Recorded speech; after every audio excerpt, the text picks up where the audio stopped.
Good morning mga langga. Ayan na yung ano ko. Shoe rack. Ayan. Natulog ako buong araw. Ayan yung yung chairs. Dalawang chairs lang yan. Tapos yung small table. Square. Natulog ako pagkagising ko. Nilagay na pala ng asawa ko dyan. It's there Kung outside. saan dapat sila symbol. So yun guys, while ginagawa ko nga pala yung yung I know shoe it's rack, affected with the wind. The ayan, wind is dumating really yung strong yung today. Amazon. Ayan na guys. Ilabas ko na siya. Dumating yung Amazon kasi naghahantay ako ng walis tambo ko. Ayan na. Dineliver na niya. Buksan natin later.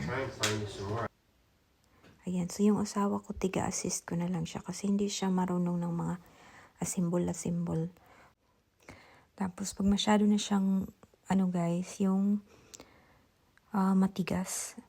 Yung asawa ko na pinapatapos baka kasi mabinat ako. Ayan. Sabi ko, i-try mo upuan.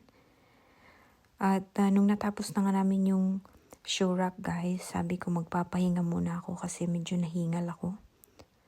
Gabi na dito, 8 PM na. Kaya sinabi ko sa kanya, bumili na lang siya ng pagkain kasi hindi na ako magluluto. Masyado na talaga akong hiningal dyan.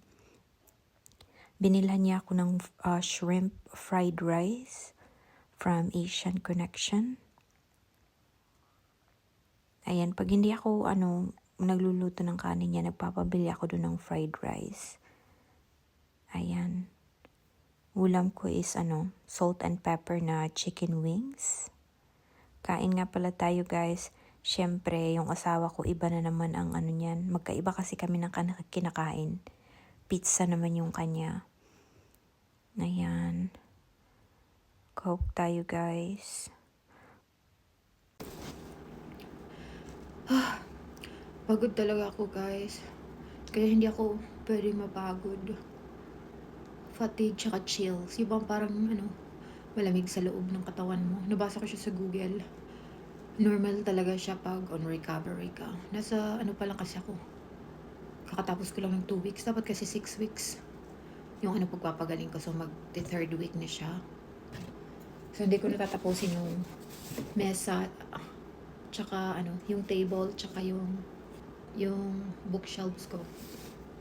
Buksan na lang natin itong order ko. Ito guys, meron kaming vacuum. Yung sa floor.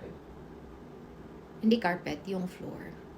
Kaso hindi niya talaga nalilinis lahat ng alikabok. At kung minsan, pagkatapos mo naglalaglagan yung mga yung mga debris or mga ba. Tapos mabigat siya. Kahit manipis lang yung yung vacuum. So bumili ako ng, dami ko talagang pimples. Bumili ako ng walis tambo sa Amazon. Alam niyo guys, magkano to? Ewan ko lang kung maganda to. Ito yung feeling ko maganda kasi galing siya sa sa Thailand daw. Nakakita na kasi ako ng walis tambo nila. Nakatira kasi ako doon ng 9 months. Para siyang pareho lang siya ng tambo natin. Malambot. So sabi ito daw na grass is galing Thailand. So ito guys, $52 to Mahirap maghanap ng mura na walis tambo dito kasi wala nga tayong Asia. Mahal talaga dito. Alam niyo yung pinakamagandang nakita ko ba? Pinakapareho sa atin. $300 plus. Sa Amazon ha. Sa Amazon. Walis tambo lang yun, $300 plus. Mayroon pang tig $400 plus. Ito na, buksan na natin.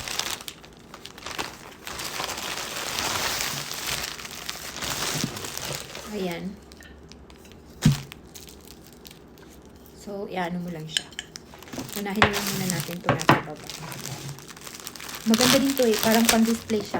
Kasi yung ganito dito, pang-display to dito sa Western world kasi hindi sila gumagamit nito. So, pagkatapos mong gamitin, isasabit mo para na siyang aesthetic dito, tingnan sa kanila. Ay, malambot siya. Pero mas malambot pa rin yung sa atin. Ang lambot niya, Ay, oo nga. Ayan na. Ay, oo. Okay na siya. Mas mahaba siya yung sa atin pag ganun. Tapos meron siyang mga medyo maninipis. Parang kinat na siya dito kaya siya. Okay na to. Ay, mukhang siya. Mukhang hindi siya mahaba. Tingnan natin guys. Bilis ko mag-react.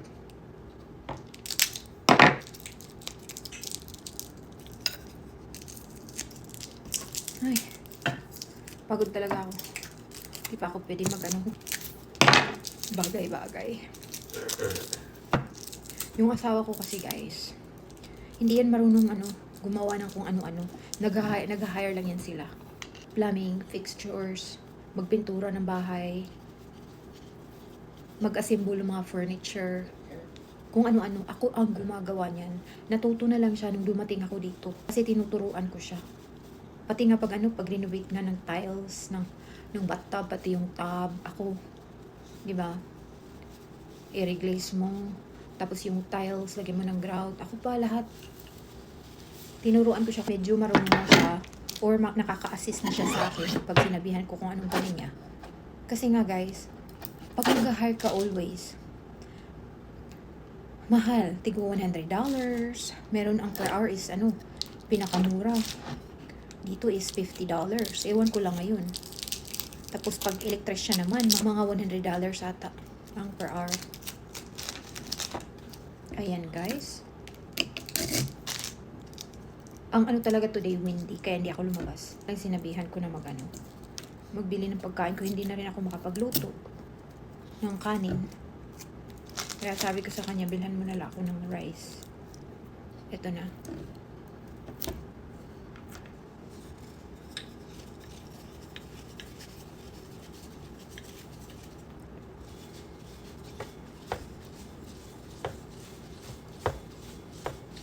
Ayan, i-try natin. Ay, ito siya. Mahaba naman pala. Medyo mabigat siya, no? Kahoy kasi ito yung sa atin. Parang ganito. Diba? Na parang diniretso dito. Medyo mabigat siya, pero okay na to. Ayan, walis tambo natin. Ayan. Ay, maganda to.